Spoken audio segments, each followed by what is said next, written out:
भारत रत्न श्रद्धेय अटल बिहारी वाजपेयी जी की पावन जन्म शताब्दी समारोह के अवसर पर राष्ट्र प्रेरणा स्थल के लोकार्पण समारोह के मुख्य अतिथि, हम सबके मार्गदर्शक, अमृत काल के सारथी, आत्मनिर्भर एवं विकसित भारत के शिल्पकार, विश्व के सबसे लोकप्रिय राजनेता और देश के यशस्वी प्रधानमंत्री आदरणीय श्री नरेंद्र मोदी जी का मैं उत्तर प्रदेश की राजधानी लखनऊ के आज के समारोह में उत्तर प्रदेश की जनता जनार्दन की ओर से हृदय से स्वागत करता हूं, अभिनंदन करता हूं। आज के समारोह में उपस्थित प्रदेश की माननीय राज्यपाल श्रीमती आनंदीबेन पटेल जी, लखनऊ के लोकप्रिय सांसद और देश के लोकप्रिय रक्षा मंत्री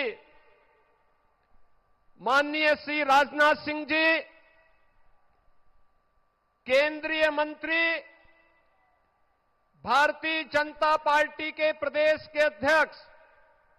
श्री पंकज चौधरी जी, उत्तर प्रदेश सरकार में मंत्रिमंडल के मेरे वरिष्ठ सहयोगी उप मुख्यमंत्री श्री केशव प्रसाद मौर्य जी, ब्रजेश पाठक जी, मंत्रिमंडल के सभी अन्य सहयोगीगण, माननीय जनप्रतिनिधिगण और आज के इस समारोह में उपस्थित सभी बहनों और भाइयों,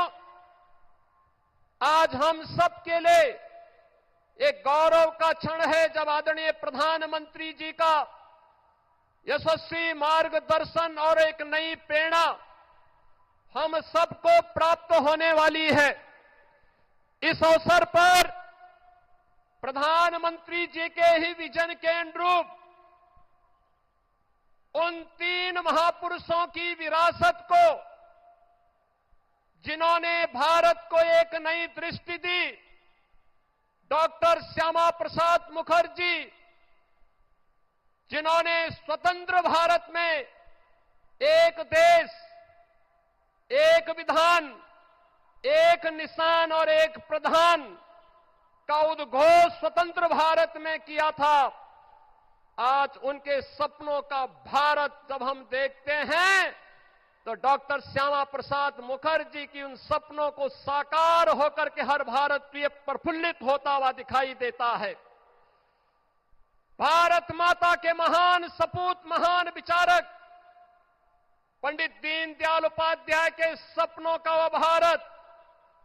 जिसमें अंतिम पायदान पर बैठे हुए व्यक्ति के जीवन में एक नया परिवर्तन होता हुआ दिखाई देता है। और पिछले 11 वर्ष में 25 करोड़ लोग गरीबी रेखा से ऊपर उठ करके एक सामान्य नागरिक के रूप में अपना जीवन यापन कर रहे हैं। अंत्योदय के उस स्वप्न को साकार करने वाले और श्रद्धेय अटल जी के सुशासन को मूर्त रूप देने वाले इन तीनों महापुरुषों की इस विरासत को आत्मनिर्भर और विकसित भारत के रूप में भारत के शिल्पकार, आधुनिक भारत के शिल्पकार, एक भारत श्रेष्ठ भारत के स्वप्न दृष्टा आदरणीय प्रधानमंत्री श्री नरेंद्र मोदी जी का आगमन आज लखनऊ की इस पावन धरा पर हुआ है। बहनों और भाइयों, जब ये राष्ट्र प्रेरणा स्थल का लोकार्पण आदरणीय प्रधानमंत्री जी के कर कमलों से होने जा रहा है, इस अवसर पर मैं उनका उत्तर प्रदेश की राजधानी में उत्तर प्रदेश के इस महत्वपूर्ण स्थल पर, जहां पर इन महापुरुषों की भव्य प्रतिमाओं के साथ साथ इस भव्य म्यूजियम का लोकार्पण होने जा रहा है। इस अवसर पर उनका हृदय से स्वागत करता हूं, अभिनंदन करता हूं। बहनों और भाइयों, आदरणीय प्रधानमंत्री मोदी जी की प्रेरणा से जब हम आत्मनिर्भर और विकसित भारत का वर्तमान स्वरूप देख रहे हैं, तो कहीं न कहीं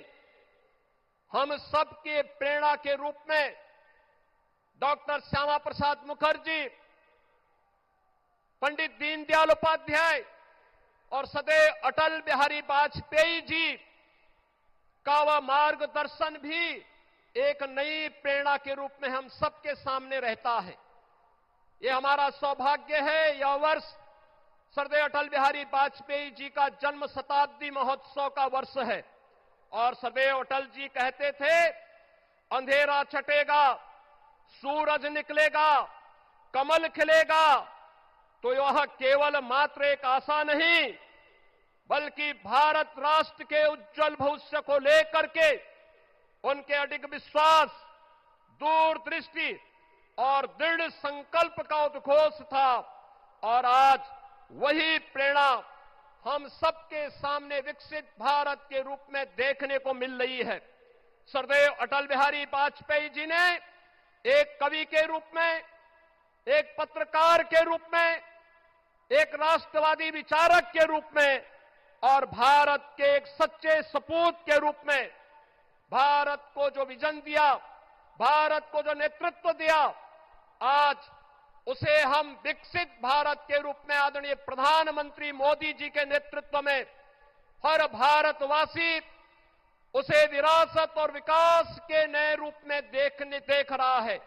आज के इस अवसर पर हम सबके लिए यह अवसर अत्यंत महत्वपूर्ण है कि आज की स्थिति पर जहां एक और राष्ट्र प्रेरणा का यह स्थल हम सब आदरणीय प्रधानमंत्री जी के कर कमलों से प्राप्त करेंगे, वहीं आज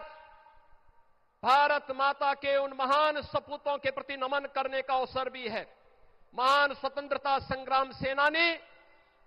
महान शिक्षाविद, मामना पंडित मदन मोहन मालवीय जी, जिन्होंने काशी में बनारस हिंदू विश्वविद्यालय की स्थापना की थी और जिनकी सेवाओं को देखते हुए आदरणीय प्रधानमंत्री जी ने उनके प्रति ससम्मान भारत रत्न देकर के उनकी सेवाओं को सम्मानित किया। और महान योद्धा बिजली पासी, जिनके बारे में हर भारतीय के मन में एक नई प्रेरणा प्राप्त होती है, इन महापुरुषों की, महान योद्धाओं की भी स्मृतियों को मैं इस अवसर पर नमन करते हुए आदरणीय प्रधानमंत्री जी, सम्मानित मंच और आप सभी का मैं एक बार फिर से राष्ट्र प्रेरणा स्थल के लोकार्पण के अवसर पर हृदय से अभिनंदन करता हूं, स्वागत करता हूं। धन्यवाद। जय हिंद।